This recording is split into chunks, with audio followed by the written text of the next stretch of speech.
मगरबी बंगाल की वजीर आला ममता बनर्जी तशद्दुदज़दा भीरभूम के रामपुर हाट के दौरे पर हैं। इसी दौरान उन्होंने मुतासरीन से मुलाकात की और उनकी बीती सुनी। ममता बनर्जी ने मुतासरीन को इंसाफ की यकीन दहानी कराई। उन्होंने महलूकीन के वर्सा के लिए 5-5 लाख रुपए के मुआवजे का ऐलान भी किया।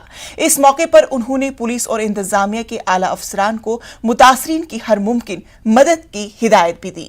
वाज़ेह रहे कि टीएमसी लीडर बहादुर शेख के कत्ल के बाद यहां तशद्दुद बर्पा हो गया था। शरपसंदों ने झोंपड़ियों को आग लगा दी थी, जिसमें 8 अफराद झुलसकर हलाक हो गए। बीजेपी और लेफ्ट लगातार ममता बनर्जी को निशाना बना रहे हैं। बीजेपी ममता बनर्जी से इस्तीफे का मुतालबा कर रही है और रियासत में सदर राज का मुतालबा कर रही है।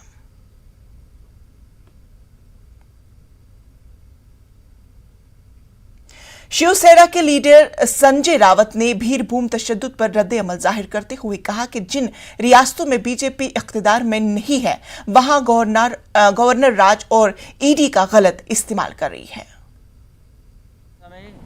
महाराष्ट्र में और बंगाल में राज्यपाल दोनों सरकारों पर निशाना साधते हैं। और भी राज्यों में राज्यपाल है, और भी राज्यों में ईडी के कार्यालय हो सकते हैं, लेकिन ईडी और राज्यपाल जहां बीजेपी का शासन नहीं है, वहां सिर्फ हमको ही निशाना साधा जाता है। उसका मतलब आप समझ लीजिए। दहली फसादात के मुलजिम उमर खालिद की जमानत अर्जी को खारिज कर दिया गया है। कटगडोमा कोर्ट ने उमर खालिद की जमानत को खारिज किया। अदालत ने जमानत खारिज करते हुए कहा कि मुलजिम को अभी जमानत देने का कोई जवाज नहीं। 3 मार्च को अदालत ने वकील दिफा और इस्तिगासा की जानिब से पेश होने वाले वकला के दलाइल सुनने के बाद फैसला महफूज रख लिया था। उमर खालिद और दीगर कई अफराद के खिलाफ 2020 में हुए फसादात को लेकर इंसदाद दहशतगर्दी एक्ट के तहत मुकदमा दर्ज किया गया है।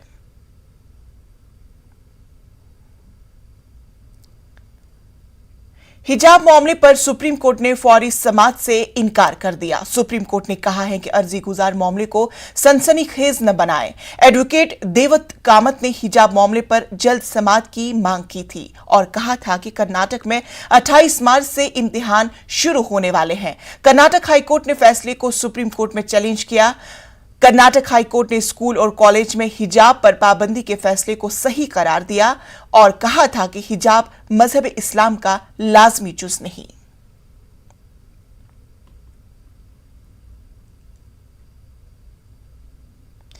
कांग्रेस के राज्यसभा रुकन नासिर हुसैन ने कर्नाटक में हिजाब पर तनाज़े के लिए दाएं बाजू की तंजीमों को जिम्मेदार ठहराया है।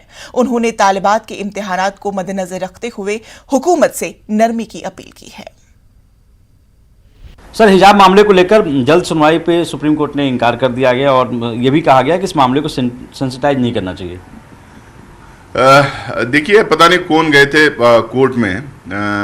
मुझे इतना पता चला था कि कई पिटिशन्स कोर्ट में हैं, क्योंकि हाई कोर्ट ने अपना वर्डिक्ट दे दिया है। उसके खिलाफ अपील में सुप्रीम कोर्ट में कई लोग गए हैं।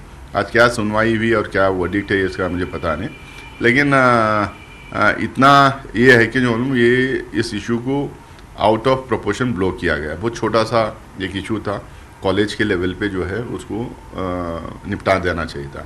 हिंदुस्तान में हम लोगों ने कभी ये नहीं सुना था कि जो है किसी के हिजाब हटाने के लिए बोल रहे हैं, कोई स्कार्फ नहीं पहनने के लिए बोल रहे हैं, कोई ये कपड़ा मत पहनो, वो कपड़ा मत पहनो, कहीं ना भी सुना नहीं था।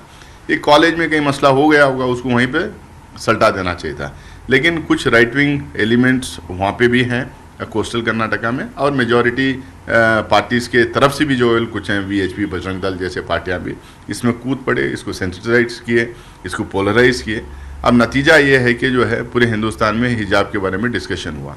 मैं आज भी मानता हूँ जो ऑर्डर आया था कर्नाटका के एक सर्कुलर का जो ऑर्डर आया था, उसको लेटर एंड स्पिरिट में वो इम्प्लीमेंट करें। सिर्फ उन कॉलेजेस में जहाँ पे सीडीसी है, यूनिफॉर्म है, उसको इम्प्लीमेंट करें। और उसके बाद क्योंकि बहुत सारे लोग सुप्रीम कोर्ट गए, देखते हैं कि वहाँ पे क्या जजमेंट आता है। सर, कल एक डेलीगेशन मिला है सिद्धरामैया जी को, पूर्व मुख्यमंत्री कर्नाटक के, और उन्होंने मांग भी की है कि इस मसले को विधानसभा में उठाया जाए, मुख्यमंत्री से मुलाकात की जाए और कम से कम अगर हिजाब की परमिशन नहीं है तो दुपट्टा पहनने की परमिशन दी जाए। ये पूरा कन्फ्यूजन जो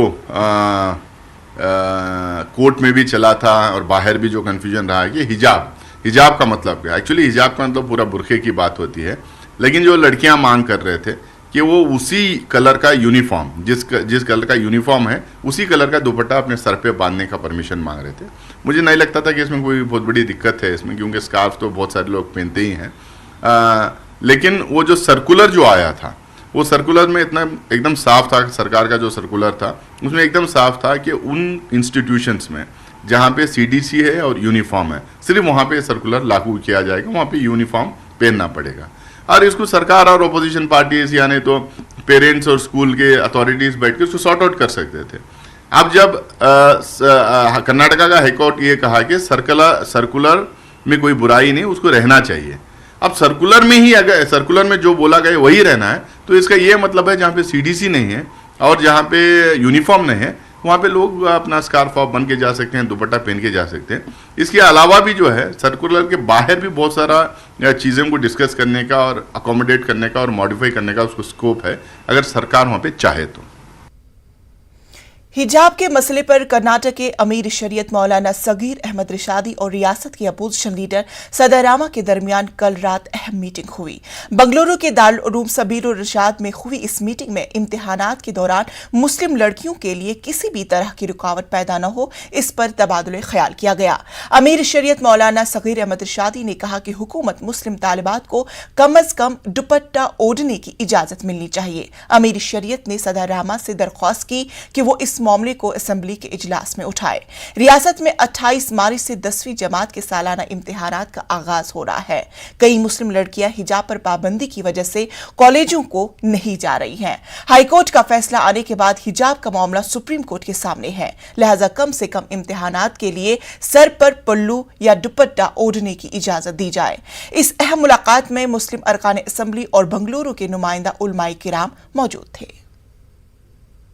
खासकर हुकूमत से कि लड़कियों को सिर्फ अपने सर पर दुपट्टा डाली हुई वो जाएं। बुर्खा और हिजाब के सिलसिले में कोई बात हमारी नहीं है, बल्कि सर पर कपड़ा डाली हुई वो अपने सीने पर छोड़कर जाएंगी या अपने कंधे पर दूसरे कंधे पर डाल लेंगी। इसकी इजाज़त हमको अगर असेंबली से और हुकूमत से मिल जाती है तो हमारे लिए बहुत ही ज़्यादा इस फितने के ख़त्म होने का बाइस होगा।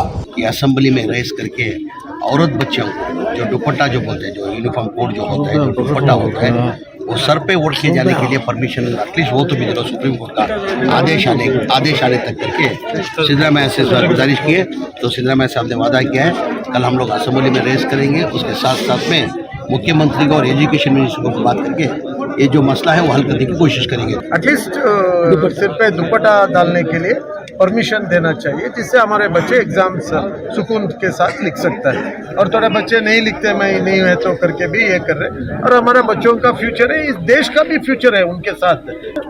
हेड कवर करने के लिए हम लोग इतना ही रिक्वेस्ट कर रहे हैं। कोरोना से होने वाली अमवात का मुआवजा लेने के लिए मरकज से झूठे दावे दायर करने के मामले पर सुप्रीम कोर्ट का बड़ा फैसला आया। सुप्रीम कोर्ट ने मरकज को कोरोना से हुई अमवात का मुआवजा हासिल करने के लिए दायर किए जाने वाले झूठे दावों के इल्जामात की जांच करने की इजाजत दे दी है। इसके तहत आंध्रा, गुजरात, महाराष्ट्र, केरला में दायर करदा 5% दावों को जायजा लिया जाएगा।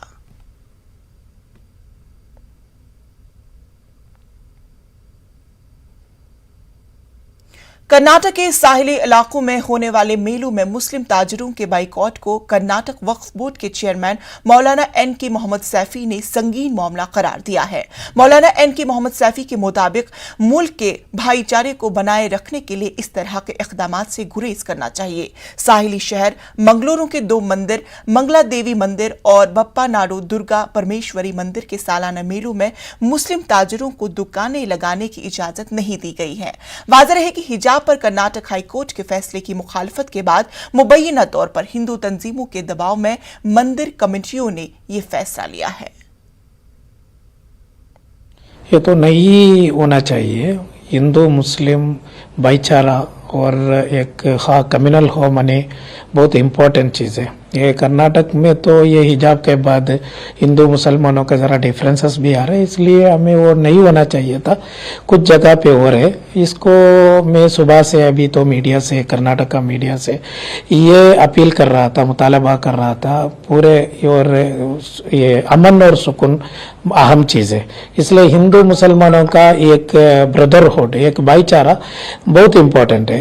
ये जो ये इसको यात्रा, ये उत्सव रहते टेम्पल का, नहीं तो ये दरगाह का उरूस रहते, उधर व्यापार करते एक गरीब लोग, वो गरीब लोगों का व्यापार को उनको जीने को देना, हर एक जो हिंदू मुसलमान का बीच क्या भी उसमें डिफरेंसेस नहीं है, हिंदू हो मुसलमान हो, ये व्यापार करते, छोटा मोटा व्यापार करते कौन गरीब लोग है, गरीब लोगों का उनका पेट का बहुत बड़ा मार पड़ते हो, इसलिए वो नहीं होना चाहिए। हमें वो खंडन करेंगे, हिंदू लोग करे तो भी, मुसलमान लोग करे तो भी, वो मजम्मत करना ही है हमें।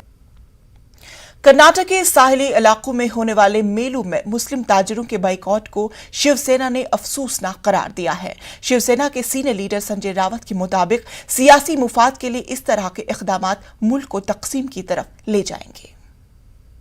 कर्नाटक में बीजेपी का राज है, वहाँ पे कुछ मंदिरों और वहाँ के मेलों में सिर्फ मुसलमानों को दुकान लगाने पे पाबंदी लगाई। बहुत ही गलत है ये बहुत ही गलत है। इस प्रकार का माहौल अगर इस देश में बढ़ता जाएगा और बढ़ाया जाएगा अपने राजनीतिक स्वार्थ के लिए, तो देश का माहौल ऐसा बिगड़ेगा कि विभाजन पूर्व स्थिति पैदा हो जाए। पेट्रोल और डीजल के बाद अब पाइप्ड नेचुरल गैस यानी पीएनजी और कंप्रेस्ड नेचुरल गैस यानी सीएनजी भी महंगी हो गई है। आईजीएल ने इन कीमतों में इजाफे का ऐलान किया है। घरेलू पीएनजी के दामों में भी ₹1 इजाफा किया गया है। ताहम बढ़ती हुई कीमत पूरे मुल्क में लागू नहीं होगी, बल्कि दिल्ली और उत्तर प्रदेश के गौतम बुद्ध नगर में लागू होगी। इसके अलावा दिल्ली में सीएनजी की कीमत में 50 पैसे का इजाफा किया गया है। कंपनी के मुताबिक ये इजाफा गैस की बढ़ती हुई कीमत के बाइस किया गया है। नई कीमतों का इतलाक आज से हो गया है। रूस यूक्रेन बहरान के बाइस ईंधन की कीमतों में मुसलसल इजाफा देखा जा रहा है। ईंधन की कीमतों में इजाफा बैनुल अक़वामी मार्केट में कीमतों में इजाफे की वजह से देखा गया है। वाज़ेह है, हिंदुस्तान अपनी ईंधन की जरूरियात का एक बड़ा हिस्सा दरामदात के जरिए पूरा करता है।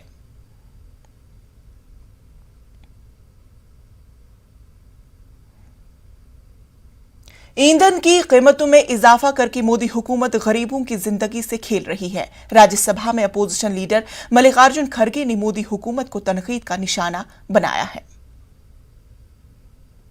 80 पैसे, 1 रुपए, 20 पैसे, ये ऐसा बढ़ा कर लोगों को तंग और तबाह कर रहे हैं और गरीब लोगों की जिंदगी से वो खेल रहे हैं। कॉमन मैन आज बहुत परेशान है। वो किसी हालत में कुछ हो गई कि वो 5 स्टेट जीतने के बाद उनको तो ऐसा हो गया वो कुछ भी करे तो भी चलेगा, तो इसीलिए वो ये कर रहे हैं। ऐसे चीजों का मैं कंडेम करता हूँ, ये अच्छा नहीं है। लोगों के जीवन के साथ खेलने का और गरीब लोगों के साथ ऐसा व्यवहार करने का सरकार को कोई अधिकार नहीं है। लोगों को जीने का अधिकार है।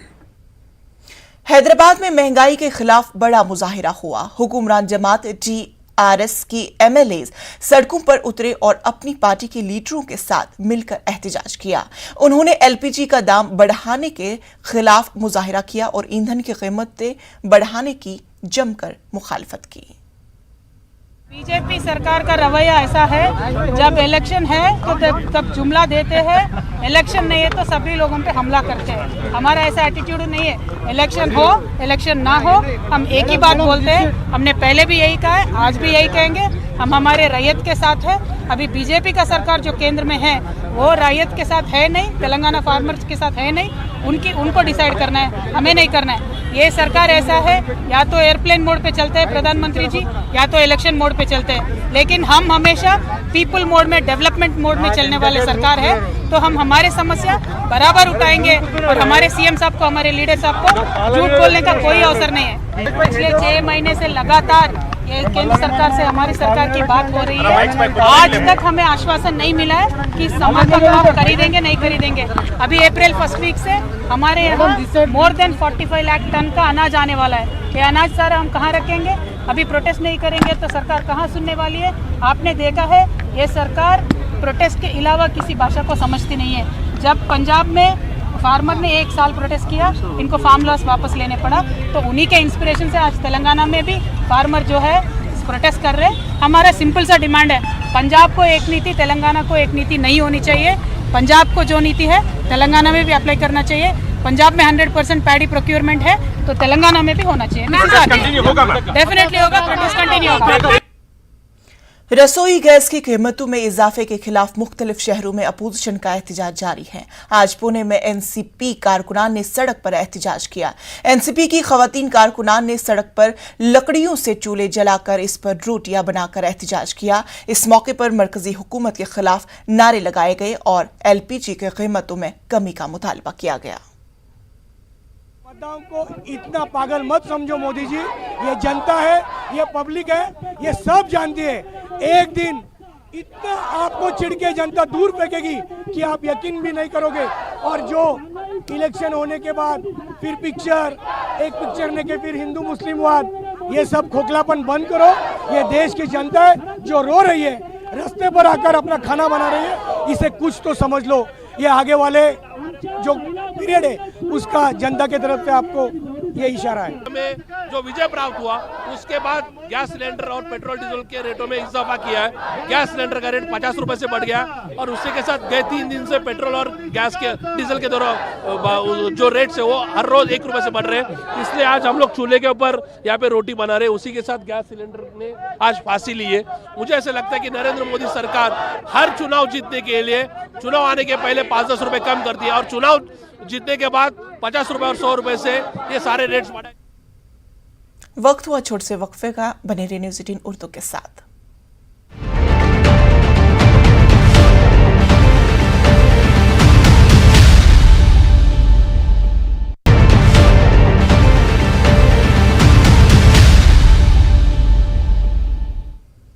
ब्रेक के बाद इस्तकबाल। जिस तरह हर जबरदस्त मुहिम खत्म होती है उसी तरह हमारी मुहिम बायजूस का यंग जीनियस सीजन 2 भी खत्म हो रहा है। इस सफर के दौरान हमने कुछ कमाल के बच्चों से मुलाकात की और उनकी नाकाबिल यकीन सलाहियतों से हैरान रह गए। ये पूरे सफर का सिर्फ एक हिस्सा है। हम मजीद टैलेंटेड नौजवान के साथ वापस आएंगे जो अपने मुल्क और खानदान का सर फख्र से बुलंद कर रहे हैं। आइए बायजूस के यंग जीनियस सीजन 2 की कुछ झलकियों पर एक नजर डालते हैं। से मोती निकालने के लिए बहुत गहराई तक जाना पड़ता है। हमें भी इन जीनियसेस को ढूंढने के लिए भारत भ्रमण करना पड़ा। 26 राज्यों, 72 शहरों और 2500 स्कूल्स में से हमने कई जीनियसेस को चुना। कुछ प्राचीन कलाओं में माहिर हैं, तो कुछ आधुनिक तकनीक के एक्सपर्ट हैं, कुछ खेल जगत, कुछ एकेडमिक्स, तो कुछ बिजनेस की दुनिया में अपने झंडे गाड़ रहे हैं। लेकिन उन जीनियसेस में से सिर्फ 22 को चुनने का काम किया हमारी जूरी ने। और जूरी बनना भी आसान नहीं था भाई। जीनियसेस को परखने के लिए भी तो जीनियस ही चाहिए। इसलिए अपने अपने क्षेत्र में सफलता के सर्वोच्च शिखर हासिल कर चुकी हस्तियां बनी हमारी jury. Being part of this young genius, you just realize how enlightened you can get by looking at these young children from various fields. You know, some of them they are transforming, humanity. Just meeting them, it's so inspiring to see that our children of our country are making this country proud. I think sky is the limit. और ये programme यही बताता है कि आपको जितने भी challenges हो वो कुछ नए मायने रखता है। आपके लिए बहुत सारा कुछ पॉसिबल है। And I'm sure such programs will inspire many kids. इन बच्चों से मिलके मैं इंस्पायर हो गया हूँ, मैं प्रेरित हो गया हूँ। बड़ा अच्छा काम नेटवर्क 18 कर रही है और मैं उनका अभिनंदन करता हूँ।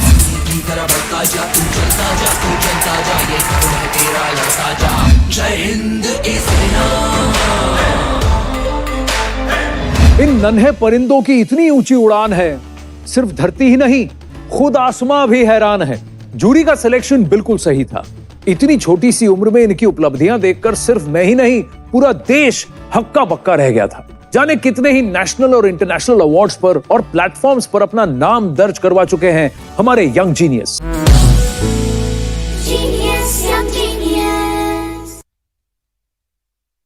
पाकिस्तान के दारुल इस्लामाबाद में जारी OIC यानी ऑर्गेनाइजेशन ऑफ इस्लामिक कॉरपोरेशन के इजलास में पाकिस्तानी वजीर आजम इमरान खान ने एक बार फिर कश्मीर का मसला उठाया। कश्मीर के मामले पर पाकिस्तान को चीन की मुकम्मल हिमायत हासिल रही। वजारत खारजा हिंद ने इस मामले पर अपना एतराज दर्ज करवाया है। वजारत खारजा की जानिब से जारी बयान में कहा गया है कि OIC इजलास के दौरान चीन के वजीर खारजा वांग यी ने जिस तरह से बयान दिया है उसे हिंदुस्तान मुस्तरद करता है। वजारत खारजा की जानिब से कहा गया है कि जम्मू कश्मीर से मुतालिक मामलात मुकम्मल तौर पर हिंदुस्तान के अंदरूनी मामलात हैं। चीन समेत दीगर ममालिक को इस पर तबसरा करने का कोई हक नहीं।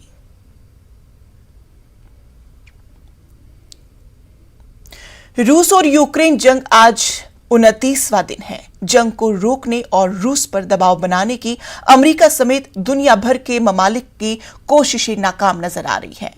इतना अरसा गुजरने के बाद भी रूस ने अपना वही जारहाना रवैया बरकरार रखा हुआ है। कीव, खारकीव और मारिउपोल में रूस की जानिब से मुसलसल बम गिराए जा रहे हैं। नाटो के मुताबिक यूक्रेन के साथ 4 हफ्तों से जारी जंग में 7 से 15 हजार के दरमियान रूसी फौजी हलाक हो चुके हैं।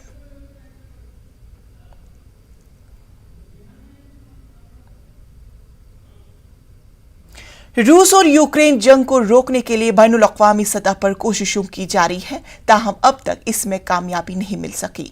वहीं हिंदुस्तान ने यूक्रेन की इंसानी सूरत हाल पर अक़वाम मुत्तहिदा की सलामती कौंसिल में रूसी मुसवदा करारदाद पर वोटिंग से अपने आप को दूर रखा है, जिसमें यूक्रेन पर रूस के हमले का जिक्र न करने की वजह से बड़े पैमाने पर तनकीद की गई थी। अक़वाम मुत्तहिदा की सलामती कौंसिल के इजलास में करारदाद के हक में सिर्फ रूस और चीन ने वोट दिया, जबकि बाकी 13 अरकान गैर हाजिर रहे, जिसकी वजह से इजलास नाकाम हो गया।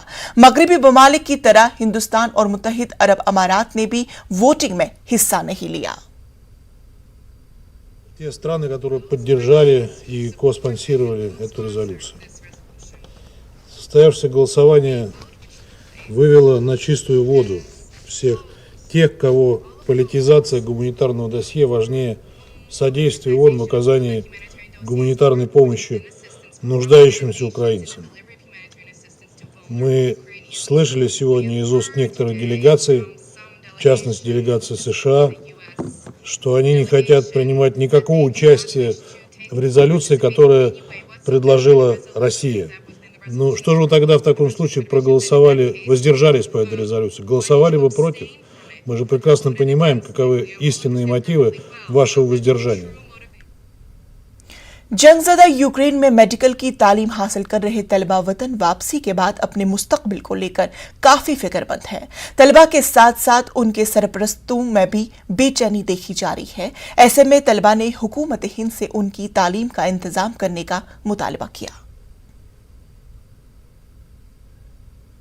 First of all, our universities, we have no idea how long they will continue or how will they continue, because we had an official message from our university that from 28th our classes will start online, but as we have seen the condition of the place, our buildings, some of the buildings, part of the university, they have been destroyed really bad, and the main building, they are still there, but I don't know how much they can be because they are the center of the city, and I have no idea. But first of all, if it get destroyed and we have no other options in future, because we really need some help, because some of the students are in, like they were about to get their degrees in 1 month.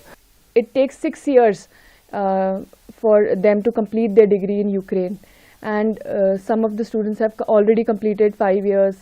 They were going to complete 6 years. Even Rahul has completed 3 years. So I think they should be खबरों में फिलहाल इतना ही। मुझे दीजिए इजाजत। आदाब।